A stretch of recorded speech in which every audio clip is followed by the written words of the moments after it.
Një gru nga që ka qenë mesin e aty haxhive që kanë ardhur prej Tunizis, një shteti, ka qenë e berber. Para një viti e gjys, kjo gru, para një viti e gjys, Zoti e paska pas një sëllëm tru që është vërbuj, ka hup pamlet. Edhe paska lut Zoti nga prej ati momenti që m'ja mundcu me shku në qabe. Me shku në qabe. Dhe qëllimi i saj, pas ka qenë që kur shkon në qabe me lut Zotin që m'ja kthit pamlet. Dhe prej momentet që ka shku në qabe, deri se ka arrit dita e Arafatit, nata e Bajramit, ku haxhit të bohen, e që është vendi ku ka pejgamberi, lutja ditën e Arafatit pranohet, e pas ka lut Zotin prej mëngjesit Arafatit, që Allahu m'ja kthit pamlet.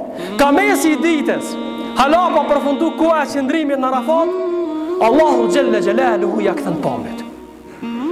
Edhe kjo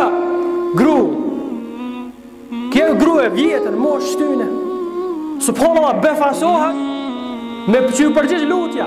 Edhe fillon me ecë ata që kanë qenë për kujdes për ta, që kanë shku me ta në haç, po mëndu po s'kam nevojë se unë po shoh. Njerëzit nuk po i besojnë.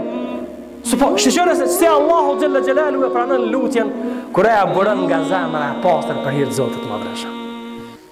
Edhe gjitha gazetat kanë shkruar lajmin e saj që Allahu Gjelle shkoi e verbër në hax, Allahu e kthej te familja e saj duke pa. Inshallah Zoti i bën zemrat tona, zemra që shohin, jo zemrat verbun, se realisht verbrimi i syve nuk është ndaj farë verbrimi që të bëj kiameti, po verbrimi më i rrezikshëm është kur njëri nuk sheh me zemrën e tij. Qulu qawli hadha wastaghfirullaha li wa lakum.